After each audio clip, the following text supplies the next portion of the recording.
छत्तीसगढ़ में भाजपा ने चुनाव का आगाज कर दिया है और 2023 के चुनाव की तैयारी भाजपा ने तेज कर दी है, जिसको लेकर आप देख सकते हैं लगातार बैठकों का दौर जारी है। जिस प्रकार से भाजपा तैयारी कर रही है उस प्रकार से आप और जिस प्रकार से अभी आदिवासियों को जो आरक्षण चल रहा है, आरक्षण को लेकर लगातार आदिवासी बस्तर संभाग और सरगुजा संभाग में लगातार जिस प्रकार से आंदोलन कर रहे हैं उसको लेकर हमारे साथ में बात करने के लिए बीजेपी के वरिष्ठ नेता और पूर्व IAS रहे OP चौधरी जी, उनसे समझते हैं कि जो आरक्षण लगातार जय जवाहर जिस प्रकार से आरक्षण को लेकर आदिवासी लोग बस्तर संभाग और सरगुजा संभाग में जिस प्रकार से उतरे हैं, तो उसको लेकर आप क्या कहना चाहते हैं?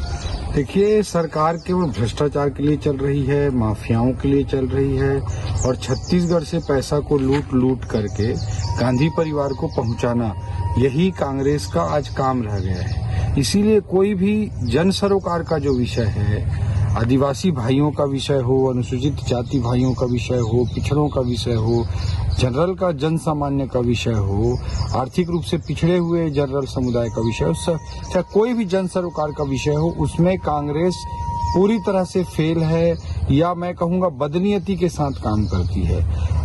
आपने जो आरक्षण का विषय रखा है, आदिवासी भाइयों का आरक्षण जो 2012 से 32% चल रहा था, वो घट करके 20% 30% का आरक्षण आज आदिवासी भाइयों को जो मिल रहा था, कांग्रेस की सरकार की लापरवाही के कारण ये 20% हो गया है। इसी तरह से OBC आरक्षण पर भी हम बात करें, किसी भी विषय पर जन सरोकार की बात करें, इनकी दोगली नीति हर जगह रही है। जिस प्रकार आप बता रहे हैं कि जो 32% आरक्षण था अब 20% हो गया है, लगातार आप प्रदर्शन देख रहे हैं आप, तो इसके लिए आप क्या कदम उठाएं? 2023 के जो चुनाव आने वाले हैं, नजदीक ही हैं, तो क्या आपका मुद्दा यही रहेगा 2023 चुनाव में? देखिए, जन सरोकार के हर विषय को हम एक महत्वपूर्ण मुद्दे के रूप में जनता के सामने लाएंगे और छत्तीसगढ़ की जनता जनार्दन ने हमको विपक्ष की भूमिका, दायित्व, जिम्मेदारी हमको दी है, उस दायित्व को, उस जिम्मेदारी को हम बखूबी निभाएंगे, ये हमारा संकल्प है।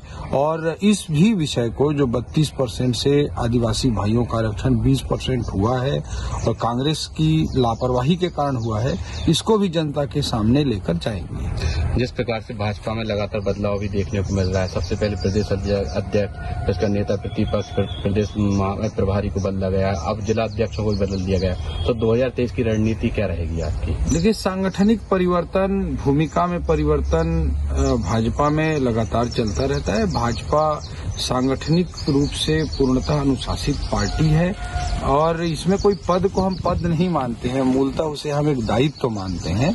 तो ये हमारी पार्टी का सिद्धांत है, सोच है, उसी के तहत सब लोग काम करते हैं। समय, देश, काल, परिस्थितियों के अनुरूप जिसकी जहां जो सर्वश्रेष्ठ भूमिका हो सकती है, उसको संगठन अपने विवेक से तय करता है और सब लोग अपनी अपनी जिम्मेदारी हम सब लोग निभाते हैं। 2023 के लिए जिसको जो जिम्मेदारी संगठन प्रदान करेगा उसे हम पूरी ईमानदारी और निष्ठा के साथ निभाएंगे और 2023 में कांग्रेस को सत्ता से बाहर करके छत्तीसगढ़ महतारी को कांग्रेस के चंगुल से मुक्ति दिलाएंगे। 2023 के चुनाव नजदीक हैं और जिस प्रकार से चुनावी तैयारी देखने को अभी से मिल रही है बीजेपी की, तो आप किस प्रकार से, मतलब 2023 के जो चुनाव हैं उसमें क्या क्या आपके मुद्दे रहेंगे? आपके जिस प्रकार से आप 15 साल सत्ता में रहे, तो आप क्या जनता के बीच में कौन सा मुद्दा लेके आप जाएंगे? देखिए, जनता ने 3 बार भारतीय जनता पार्टी को आशीर्वाद दिया, लगातार 15 सालों तक आशीर्वाद दिया और छत्तीसगढ़ में के 20 साल 25 साल पहले की स्थिति के किसी भी गांव, किसी भी क्षेत्र की स्थिति की हम आज तुलना करें तो जबरदस्त जो परिवर्तन दिखता है भाजपा के 15 सालों की, उसमें बहुत बड़ी भूमिका रही, उसी कारण से दिखता है। भाजपा ने जो खड़ा किया था उसको ये सरकार मेंटेन तक नहीं कर पा रही है। सरपंच लोग हड़ताल पे उतरे हैं, कर्मचारी DA आचार्य के लिए उतर रहे हैं। ऐसा कोई सगा नहीं जिसको कांग्रेस ने ठगा नहीं। हर वर्ग को ठगने का काम कांग्रेस ने किया है, चाहे युवा हो, महिला हो, बुजुर्ग हो, कर्मचारी हो, अनियमित कर्मचारी हो, किसान हो, सबको ठगने का काम इन्होंने किया है।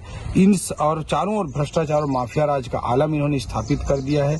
आज पूरे प्रदेश में भ्रष्टाचार का जो तंत्र है उसको एक्सपोज होता जा रहा है। गांधी परिवार को पैसा पहुंचाने के लिए छत्तीसगढ़ को ATM बना दिया गया है। इन्हीं सब मुद्दों को हम जनता के सामने लेकर जाएंगे और जनता निश्चित रूप से 2023 में कांग्रेस को नकारेगी और भारतीय जनता पार्टी को आशीर्वाद देगी। बात करने के लिए हमारे बहुत बहुत धन्यवाद। जिस प्रकार से ये थे हमारे साथ में बीजेपी के वरिष्ठ नेता ओपी चौधरी, जिन्होंने बताया कि 2023 के चुनाव नजदीक हैं और 2023 के चुनाव को लेकर जनता के बीच में जाएंगे और जनता के सरोकार की जो अभी तक प्रदेश में भ्रष्टाचार और बाकी अन्य जो मुद्दे हैं, जो जनता जिससे परेशान है, उसको लेकर जनता के बीच में जाएंगे और 2023 के चुनाव में बीजेपी को ज्यादा से ज्यादा सीटें मिलेंगी। सत्येंद्र शर्मा, पंजाब केसरी टीवी, रायपुर। हमसे जुड़े रहने के लिए हमारे YouTube चैनल को सब्सक्राइब करें और नई वीडियो की नोटिफिकेशन के लिए बेल आइकॉन को दबाएं। अगर आप ये वीडियो Facebook पर देख रहे हैं तो लाइक जरूर करें और ज्यादा से ज्यादा शेयर करें। धन्यवाद।